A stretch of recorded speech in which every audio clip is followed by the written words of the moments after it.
They told you that if you treated her like a queen, she would give you her love. They told you that if you were patient, attentive, and thoughtful, she would finally see your value. They lied to you, because every time you tried to become that perfect man, you became invisible. The truth is brutal. She only chooses you when she feels vulnerable before you, not from physical fear, but from psychological admiration. She only becomes obsessed with the one she cannot control. And this is where your awakening begins. When you become her comfort zone, you die in her desire. Because feminine desire is never born from security. It's born from imbalance, from that invisible tension that keeps her wondering if she truly has you. Her emotional addiction is built on micro doses of uncertainty, not on an excess of validation. And I'm going to prove it to you. She doesn't fall in love when you protect her from everything. She falls in love when she feels that her emotional power doesn't break you. What makes her fall in love is not that you put her first, but that you always put yourself first, even above her. That's not selfishness. It's the language of value. Because the man who chooses himself will always be more desirable than the one who chooses her over his own dignity. Does it sound harsh? I'm not selling you a fairy tale. I'm offering you the antidote to romantic self-destruction. Every time you said yes to avoid an argument, every time you ignored her disrespect, every time you gave in out of fear of losing her, you dug your own emotional grave. She won't do it consciously, but if she feels she can break you, she will test it. And if she realizes there's no resistance, she gets bored. Because what she really seeks, though she'll never admit it, is emotional structure, a wall she can push against, and it doesn't fall. But here's the mistake that 90% of men make. They believe attraction is earned by pleasing her. Fatal mistake. Attraction is maintained when you represent an emotional challenge, when your validation isn't free, when your attention is a reward, not a subsidy. Sexual polarity needs friction. If you are all softness, she cannot find the contrast she needs to desire you. And that contrast isn't about shouting or dominating. It's about firmness, about knowing exactly when to say no. It's about holding your boundaries even when she cries, about not selling your self-respect in exchange for her kisses. Do you know when she finally starts to see you as a real man? When her drama no longer moves you? When she can cry, scream, throw tantrums, and you still don't shift your stance? Not because you're heartless, but because you have principles, because you never negotiate your emotional value. And do you know what happens then? She begins to see you differently. She desires you more. She respects you more because deep inside she realizes you cannot be manipulated. She senses that her games don't work on you, that you're not a man who can be tamed, and that very thought turns her on. No matter how much she's physically drawn to you, if she doesn't feel she could lose you, she will never invest emotionally. It's that simple. And you, all this time, have been giving your soul to someone who never truly bet on you. That ends today, because in the next few minutes, you're going to learn the art of making yourself desired. But before that, you must deprogram yourself. Everything they told you about how to treat a woman, we're going to rewrite it. Because it's not about mistreating her, it's about ending the mistreatment of yourself. The lie that told you being good is enough, it's not. True attraction begins the moment you stop fearing rejection, when you no longer crave her approval just to feel worthy, when you can look into her eyes and say, "This is who I am. You can take it or leave it, but I will not betray myself to keep you." And it's in that moment of total detachment that everything changes. She begins to see you differently because now she doesn't just like you, she respects you. And respect, my friend, is the only foundation that makes desire last. We're going to rebuild you from within because if she's going to love you, let it be for who you are, not for who you pretend to be. And that man begins to be born today.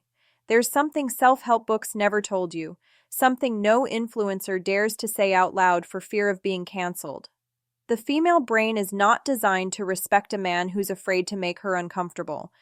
That's why, when you act with excessive care, hoping to be the good guy, the only thing you trigger is her defense system, not her desire.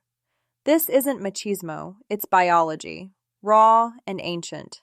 For thousands of years, women depended on their instinct to choose the strongest man, not the most submissive one. The man who showed authority, stability, emotional control, because only that kind of man could protect, lead, and ensure survival. And even though we no longer live in caves, the emotional software hasn't evolved much. Her subconscious still searches for the same thing: power, not violent power, not control, but emotional power, unshakable self-confidence, the ability to set boundaries without fear, to walk your path without asking for permission, to be the kind of man who respects himself so deeply that both the world and she have no choice but to respect you too. When you avoid conflict out of fear of losing her, she doesn't see it as kindness. She sees it as weakness. Your very DNA is signaling to her, I'm not fit to protect. I'm only fit to obey. And the moment she senses that, her desire begins to die. Maybe not instantly. Maybe she'll still stay for a while. But something inside her disconnects, and you won't even notice it happening. You become invisible, irrelevant, because what once felt like attraction slowly turns into quiet disappointment. Now listen carefully. Most of her tests aren't conscious. She doesn't sit there thinking, let me test if he's a leader or a follower. They're automatic, instinctive behavioral triggers. Arriving late on purpose, ignoring your messages, contradicting you for no reason, questioning your confidence just to see if you hesitate. All of these are tests of respect, and without realizing it, you fail them because you think love is earned by pleasing. You never learn that respect is earned by challenging. Every time you give in without resistance, she doesn't feel grateful. She feels let down because her instinct recognizes it instantly. You're not the kind of man who can lead. And if she can't trust you to lead, she can't admire you. And if she can't admire you, she can never truly desire you. This is where Machiavelli comes in. He understood something most men never grasp, that the perception of power is often more important than power itself. It doesn't matter if you know your worth. If you fail to project it through decisive action, the world won't recognize it, and neither will she. That's why every time you give in just to avoid conflict, you're showing her that your emotions are negotiable. And when your emotions can be negotiated, so can your value. There's a brutal truth you must tattoo in your mind. Every time you justify your position, you lose a piece of your power. Because a king doesn't explain his decisions. A leader doesn't ask for permission to lead. You are not here to be approved. You are here to set direction. And that truth is reflected in everything. In the way you speak, in the way you walk, in how you respond to her sarcasm, and how you handle her silence. You don't react. You decide. That is the line separating an emotional leader from an emotional follower. And do you know what happens when for the first time in her life she meets a man who doesn't tremble in front of her emotions? She gets confused. She feels unsteady. She feels something she doesn't understand. Deep magnetic attraction because you just shattered her pattern. She's used to men who bend to sad looks, to complaints, to emotional blackmail. But you don't. You stay calm. You stay firm, and that forces her to see you differently, to wonder who you truly are, to respect you, even if she never admits it aloud. Here's the darkest secret. No one ever tells you. Respect always comes before love. Always. Never the other way around. When she respects you first, love can bloom. But if she loves you without respecting you, that love will die the moment the first test appears. Because without respect, there is no real emotional investment. So, your mission isn't to make her like you more. It's to make her respect you more. How? Through consistency, through firmness, through strategic detachment, through refusing to reward bad behavior with good attitude, through not explaining your boundaries, but living them. And listen carefully. This isn't about being cold or cruel. It's about showing that you are a man with a center, a man with vision, a man with inner power, because that kind of man is rare, and when he appears, he cannot be ignored. So every time you feel the urge to give in out of fear of losing her, stop, breathe, and remember this. If you surrender your power for love, you'll lose both. But if you hold your power, even if she walks away, you can only win. Because lost respect can never be regained with flowers. It's only rebuilt through transformation. And that transformation begins today. In the next section, I'm going to show you how to apply this in real life. How to go from the nice guy who allows everything to the unshakable man she would never dare to test. There's an invisible line between the pain that destroys a woman and the pain that makes her addicted to you. A line so thin that most men cross it without even realizing it and lose. Today you're going to learn how to walk that line with mastery, because if you don't know how to manage pain, you'll either break yourself or break her, and in both cases, you lose. Let's make one thing clear from the start. This is not a call to be cruel. It's not about manipulating, hurting, or humiliating. It's about understanding that pain in a relationship is not just inevitable. It's necessary. The problem isn't pain itself. The problem is that you've never learned how to use it, and if you don't know how to use it, she won't know how to respect you either. There are two kinds of pain. Destructive pain is born from fear, bitterness, and resentment. It's the kind insecure men create, the one that punishes with silence, shouting, or emotional indifference. That kind of pain doesn't build anything, it only destroys. But then there's constructive pain. The kind that appears when you stand firm in your boundaries, when you refuse to be manipulated, when she tries to pull you into her drama, and you simply don't play the game. That's the pain that transforms her, because in that moment, you're teaching her that the old rules don't work with you, that you don't react like everyone else, that you're not afraid to lose her if keeping her means betraying yourself. And even if she doesn't understand it logically, a part of her starts to admire you because for the first time, she's met a real man. Let me give you a brutal example. She's upset because you didn't reply to her message within 5 minutes. She texts you, "Are you ignoring me?" The average man rushes to justify himself. "Sorry, I was busy. I didn't want you to think I was ignoring you," and so on. He thinks his explanation will calm her, but it does the opposite. Because what it really shows her is that his attention is completely controlled by his fear of disapproval. Now imagine another scenario. She sends the same message and you simply reply, "No." No drama, no explanations, just silence. What happens next? Pain, but not just any kind. It's the type of pain that forces her to question her power over you, to rethink her position, to respect you more. This kind of pain isn't accidental, it's surgical, it's emotional precision, and this is exactly where most men fail. They think that to lead, they must be cold, harsh, or distant. You just have to be firm, unshakable, consistent.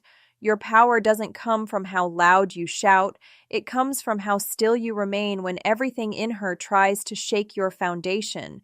Constructive pain appears when you say no and never explain it. When you cancel a date because she disrespected your time. When you ignore her tantrum instead of rewarding it. When you don't change your stance just because she cries. That kind of pain doesn't push her away. It teaches her. It repositions her emotionally. It reminds her that the power isn't in her drama. It's in your center. And she needs that because her nature is emotional, fluid, and ever-changing. You are not there to follow her chaos. You are there to provide structure, emotional structure, boundaries, coherence. When you lack structure, she assumes emotional leadership, and that exhausts her, not because she's weak, but because she doesn't want that role.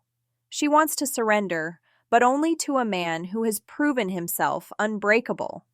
Now you understand why when you're too understanding, she often feels confused, because her instinct whispers, No one can be this soft and still be real. So what does she do? She tests you again and again until she convinces herself that you're not real.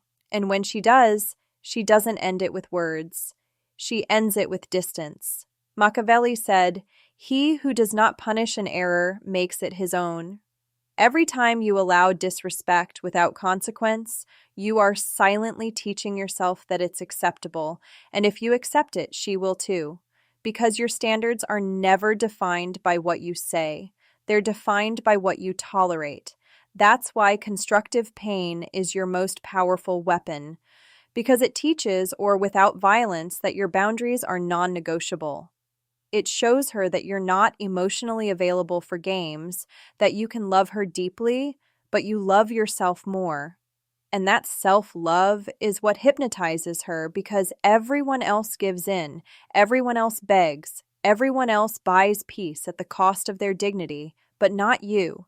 You walk in the opposite direction and that unsettles her, shakes her, confronts her, and draws her in even deeper. Now be careful. This power is not a game. If you abuse it, you lose everything. If you use pain to control, to take revenge, or to prove superiority, you stop being a leader and become an emotional tyrant. And that too creates rejection. The balance lies in your purpose. If your purpose is to protect your center, your peace, and your value, then the pain you cause is constructive. But if your purpose is to punish her, to humiliate her, to make her feel small, then you're lost. You must act like a surgeon, not a butcher. You must learn emotional precision, not emotional violence.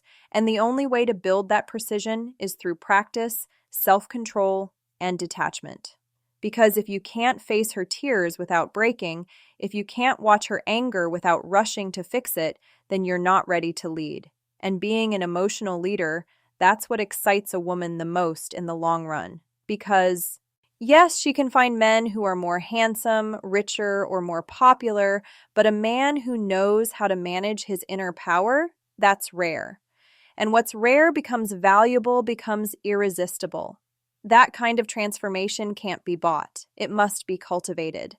And that cultivation begins now. The most feared word among men and the most desired by women, 3 letters, 1 syllable.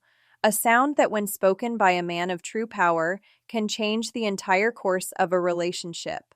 But when misused, it can destroy it. Today, you'll learn how to turn no into your crown. Listen carefully. Every time you say yes out of fear, you give up your emotional throne. You declare that your need to please is stronger than your need to protect your standard. And when you do that, something inside her quietly dies. Because what a woman truly desires deep down is not a man who always says yes. It's a man who dares to say no without explanations. No is not rejection, it's direction. It's a silent message that says, I have options, I have standards, and I will not compromise my value just to keep your attention. That message, even if it stings at first, awakens something powerful in her, respect, because she's not used to it. Other men negotiate. You declare. The power of a well-spoken no doesn't come from the word itself. It comes from the energy behind it. If you say it with insecurity, it sounds like fear. If you say it with hesitation, it sounds like an excuse. But if you say it from your center, it becomes a statement of royalty. And this is where most men go wrong. They think being attractive means being accessible, flexible, agreeable. But in that attempt to please, they turn into emotional furniture, comfortable, useful, and invisible. The no is what separates you from the furniture. It's what turns you into a challenge, into a rarity, into a man. Think about this. When she asks you to change your plans, to bend to her moods, to give up something important to you, and you do it without question, what are you really teaching her? That she can move your decisions with a gesture, a tear, or a threat? That you have no direction of your own, that your center lives outside yourself. But when you say no and stand firm, when you see her upset, confused, or disappointed, and you still don't change your decision, when you show her that you cannot be manipulated, what do you think happens? Exactly, pain. But that pain is not your enemy. It's your ally because it teaches her deep within her subconscious that you are a different kind of man, and what's different always obsesses her. This kind of no isn't shouted. It isn't forced. It's declared calmly without drama, without anxiety, without the need to convince her. Because the moment you try to convince her, you've already lost. Kings don't negotiate with subjects, not because she is less, but because your value is not up for debate. And this is where the difference lies between the needy no and the detached no. The needy man says no. While trembling inside, afraid of the consequences, his voice shakes, his body begs for approval. That no is fragile. But the detached man, he says no with an inner calm, with the serenity of someone who knows he doesn't need to win every battle to win the war. That is the kind of no that forges legends. Now, when should you use it? Every time your principles are at stake. Every time she tries to cross a line you consider sacred. Every time your time, your energy, or your dignity are placed on the negotiation table, in those moments, your no isn't just a word. It's a declaration of who you are. And yes, sometimes you'll lose moments. You might lose dates, even relationships. But listen carefully. Every no you say from truth brings you closer to a life where you no longer need to act to be loved, where you no longer need to betray yourself to be accepted, where you're respected not for what you give, but for who you are. And do you know what happens when a woman meets a man like that? She disarms because her entire testing system stops working because she can't break him. And then she surrenders not to you, but to what you represent: security, direction, emotional power. Men like that are rare, and that's why when they appear, they leave a mark. They're unforgettable because they're not performing a role. They're living a truth that speaks through their number. Now imagine this. You're in an uncomfortable conversation. She wants you to bend to trade your principles for a fleeting emotion. She looks at you intensely, crosses her arms, and says, "If you really loved me, you do it." That's the moment most men collapse. They give in. Not because they believe it's right, but because they're afraid. But you're no longer that man. You recognize the emotional trap. You don't tie love to obedience. You don't put your worth on the line for temporary approval. So you breathe. You look at her calmly and you say no. Not because you're cold, but because you love yourself enough not to betray yourself. And if after that no, she cries, gets angry, or threatens to leave, you don't chase her. You don't justify yourself. You don't apologize for your truth. Because truth isn't negotiated, it's lived. And when the storm settles, when she realizes you didn't leave, you didn't lose your temper, you didn't fold, she will start to look at you differently. And those eyes, my friend, will finally see a man who can no longer be controlled. In the next section, we're going to explore how that same no shows itself in your economy, how your financial decisions reveal whether your no is real or just an act to impress. Because if your wallet isn't aligned with your words, then your power is nothing but an illusion. And trust me, she will see it. Most men believe that money is their most powerful card to win a woman, that if they pay, invite, or give gifts, they'll be seen as more valuable. But what they don't understand is this: when money isn't used from a place of power, it becomes begging. And begging kills desire. Money doesn't buy respect. Misused money only buys convenience, attention, and emotional manipulation. Because the moment she realizes she just has to complain for you to open your wallet, you've already lost. You're no longer a man who provides, you've become an exploitable resource, an emotional ATM with legs. But this isn't about not spending. It's about how and why you spend. There are 3 types of spending: transactional, courtesan, and strategic. Transactional spending is the most dangerous. It's when you try to buy love, pay her bills, her trips, her whims, just to make her stay. That kind of spending always ends in resentment because it empties you from the inside. You're trading money for affection, and affection that's bought is never real. Then there's courtesan spending, the one filled with pretty gestures, flowers, dinners, gifts. This can be healthy, but only when there's reciprocity, only when she's emotionally invested, when she's loyal, interested, and committed. In that case, it's not buying affection, it's nurturing connection. But if you give without that foundation, you're not being generous. You're bribing for attention. And finally, there's strategic spending, the kind that comes from your center. It expects nothing in return. It simply says, I do this because I want to, because I have abundance, because I deserve it. This kind of spending doesn't need recognition. It's quiet, grounded, and powerful. And that's the kind that earns respect. Machiavelli understood this centuries ago. He wrote that economic power must always be managed with intelligence. A generous prince without discernment soon becomes a servant to the desires of his people. The same law applies to you. If your generosity isn't guided by standards, it turns into weakness. And she will notice it not in what you buy, but in how you react when you don't get what you expected. If you get upset because you invested and weren't reciprocated, it's because you never gave from power. You gave from need, and that need stinks. Money in relationships isn't a tool of seduction. It's a tool of positioning.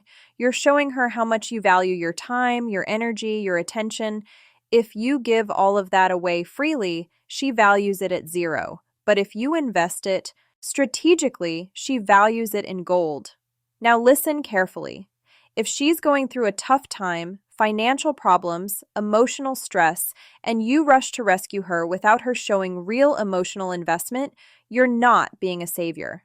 You're buying emotional debt, and it will never be repaid. The worst part, you'll think you're being a hero.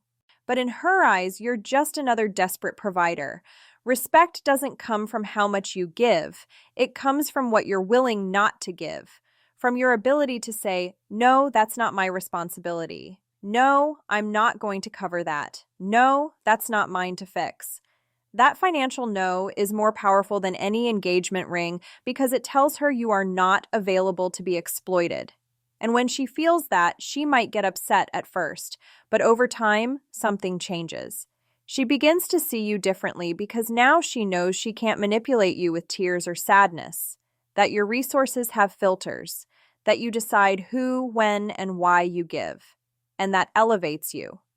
The money you spend isn't just an economic act, it's a psychological declaration. Every dollar you spend sends a message. And if that message says, I need you to feel valuable, she senses it and she pulls away. But if that message says, I am the value, your presence is the privilege, then she starts fighting to earn your investment. Want to know the ultimate test? Reject a financial request with elegance. She asks you for money for an Uber, a plan, some small favor, and you simply say, I can't. Or better yet, just say no. No explanations, no drama. Then watch. Does she treat you differently? Does she distance herself, get angry? Congratulations. You've just discovered her true interest, and if she reacts with maturity, accepts it, and continues to value you the same, then maybe she's worth investing in. Because your money should only flow towards someone who respects the source of that value, you. Here's a brutal truth. Many women will test you with money before they test you with emotions because they know it's easier to manipulate a wallet than a mind. And if you fall for that, you lose everything you've built. That's why your economy cannot be ruled by the desire to please. It must be ruled by your vision. When you invest in yourself, your body, your mind, your growth, you send a silent message to the universe. I am the priority. And when she sees your money flowing toward your evolution instead of her whims, something shifts in her perception. You're no longer a provider. You're a leader. You're no longer trying to buy her affection. You're showing that you already deserve it. Look, the average man spends to please. The high V-value man invests to elevate. And if a purchase doesn't elevate you, doesn't reflect you, doesn't position you, then it has no place in your life. Remember this. What you give without standards loses its value, but what you offer with intention becomes a symbol of power, and you are here to become that symbol, not just for her, but for yourself. Every dollar you give must have purpose. Every expense must elevate your position. If it doesn't belong. Everything you've learned so far, the power of saying no, The control of money, the mastery of emotion, means nothing if you don't cultivate the mindset that sustains it. Because a man can learn tactics, memorize rules, act as if he has value, but if he doesn't feel it deeply, he will crumble at the first test. True transformation happens from within, and that's what we're going to forge here, your king mentality. And what defines a king? Not his clothes, not his wealth. His throne isn't made of gold. It's built from his calm, from his ability to stay centered when everything around him begins to shake. While average men break down in an argument, you remain firm. While others beg for attention, you project presence. While the world runs for approval, you choose silence, the silence of a man who already knows who he is. Silent dominance is not about speaking loudly, it's about not needing to speak at all. It's the authority that flows effortlessly, the confidence that communicates without words, the inner peace that confuses everyone around you. Because no one can manipulate a man who isn't afraid to lose, and that, my friend, is your new standard. Nothing she does should have the power to pull you out of your center. She might get upset, distance herself, ignore you, provoke you, but you remain still. Not to punish her, not to prove a point, but because you're no longer willing to betray yourself for anyone. Listen, desire doesn't come from drama. It comes from respect, and respect comes from coherence. If you say you're a man of value, but act from scarcity, she feels it. If you say you don't need approval, but every gesture screams, "Look at me, validate me," she senses it instantly, because the female subconscious is like a radar. It doesn't listen to your words, it reads your energy. That's why your new mission is to align your energy with your words.